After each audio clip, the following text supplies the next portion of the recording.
What is going on, guys? I hope you're all having a fantastic day. And before we even get into this video, I just want to say thank you guys so much for the support and the comments and the positive feedback I received on my beginner to beginner standpoint video about silver. You know, we all usually always see the experienced or the seasoned stacker versus an unseasoned stacker, and how just it's a crazy market when you're first getting into. A lot of us know how to navigate our ways through this market, and especially with it being crazy times right now, the market's more crazy than you can ever think about silver. So without any further ado, let's just hop right into it. So I kind of want to go over reasons why I started silver stacking, that are going to say they're good things or bad things. And before I even get into this, I just want to say there's always going to be a risk, no matter where you park your money at. And with it being hard assets like real estate or silver or gold, any type of precious metals, to even holding the green dollar you have in your wallet, there's a risk. With the green dollar, you have a risk of inflation. With the silver, you have a risk of actually losing it. With stocks and bonds, you have a risk of losing your money right away. With crypto, there's a risk with everything. Just know it comes to a fine tuning of where you want to balance your scale. Do you want to take a greater risk to see a greater return? It's just all about balancing that. And with this silver, I feel like it has a bare minimum risk on it. The only really bad con that I do see with silver is the storing. So with one of the number one things I like about silver is it's a real asset. It's a hard asset. I've always wanted to get into like real estate and things like that, but real estate's kind of one of those things where you can't just get up off your couch and say, hey, I want to get into this asset class and understand this market.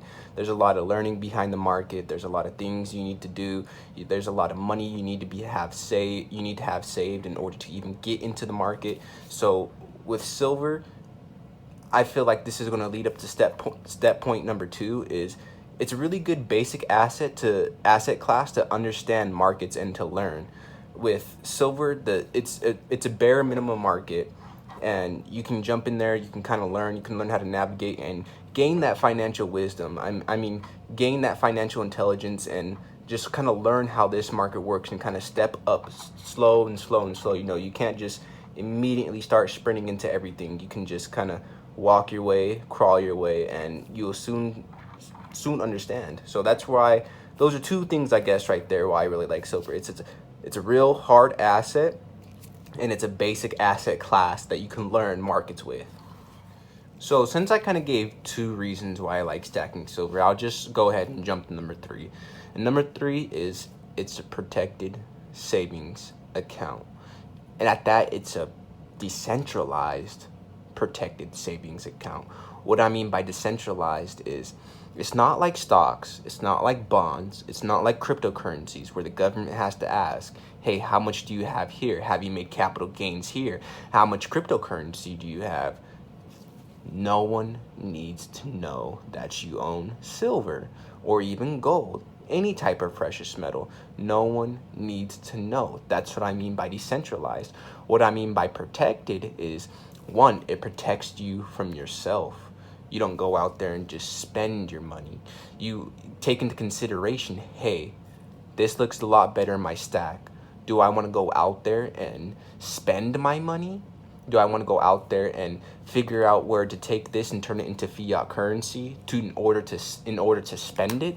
And then another way you're protected is it allows you to go out there and take those risks. Like I always say, the people out there that are taking risk are usually the ones getting ahead because they're out there making mistakes. They're out there learning. They're learning from the mistakes and finding a way that they can do things, make things happen. And with silver, it's not, hey, you take a risk and you get knocked back to square one. That's what usually people are afraid of. And when you have silver, you don't have to worry about going back to square one. You can perhaps land on square 5, square 6. You're okay. You didn't get knocked all the way back. You have something still in a basic asset class that protected you. And that's what I mean by a protected savings account. So since we're talking about a protected savings account for silver, let's just hop into another reason right there. So we can call this reason number 4. And it's highly liquidable. Everywhere, well, not everywhere, but most places will buy the silver off of you. either at spot or some small premium above spot. It's super liquidable. You can go and get your money out anytime that you want. It's not like, see, I'm a card collector. I may have a $500 card, a $1,000 card and whatnot, but I have to take the time, the energy, the effort to go and find a buyer to buy this card. Sometimes it may be kind of a back and forth in negotiating on price. With silver, there is already a price set, the spot price. With silver, there already is someone always taking it. So that's what I mean by it's highly liquidable. Okay, so now floating our way into reason number 5, and I'm pretty sure it's everyone's favorite reason why they stack silver, is it's a hedge against inflation. I mean, inflation is just eating. There's a lot of fear going on right now with people talking about de-dollarization of the US dollar, with it falling out of the reserve currency, with things becoming more expensive, how we have just been printing money out of thin air.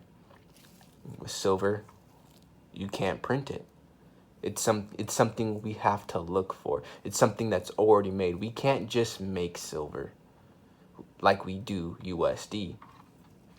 And with that too, with the hedge against inflation, with people that are already so worried about this, do not worry, because this, again, provides you some type of protection with the hedge against inflation. So I'm pretty sure that's everyone's, number one reason why they get into silver. So I kind of put it towards the last reason and whatnot, because everyone knows this is the perfect hedge against inflation. So now making our way into reason number 6, and this is going to be our final reason. Reason number 6 is its industrial use. Silver has an actual usage. It's used in a lot of industrial things. I mean, cameras, machinery, all types of things. My job, I work at a semiconductor manufacturing. We use silver. And what you got to think about the inventory of silver too, with it being used. Is some of it recyclable?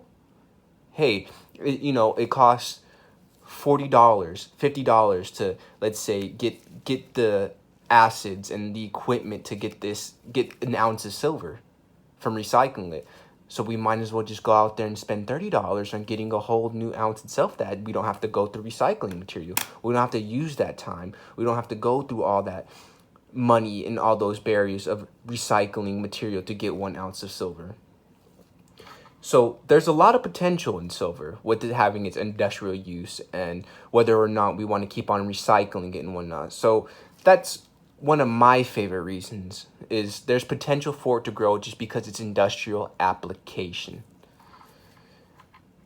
And there you guys go. Those are my 6 reasons why I like stacking silver.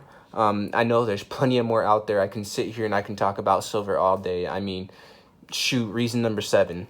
It's just beautiful. I mean, silver is just gorgeous when you go out there and look at it. I mean, same thing with gold. When I say silver, I'm saying gold too. Look how beautiful it is. I really love gold. I do need to get more into my stack. I actually have a goal of getting 350 ounces this year, but I think I need to up it because I'm going past that a little bit too fast. And same thing with gold. I have a goal of getting at least 4 to 5 ounces this year, and I'm just inching way too close to that already. So I need to kind of either slow down or kind of readjust my goals and figure out what's a good, nice, soft spot for me. But anyways, guys, thank you so much for tuning in. Let me know what you guys think about my reasons and why I like stacking silver. Let me know what your guys' reasons are stacking silver. And stay tuned and keep out for my second video talking about cons on owning silver. What is the bad of owning silver? Because like I said, with any asset class, even holding fiat currency, you are facing a risk. So let's talk about the risk of silver. Let's get more educated. Let's look at the full 360 view on things so we can get a better understanding and learn how to manage our risk in the best way possible to achieve what we call financial freedom. Till next time, guys.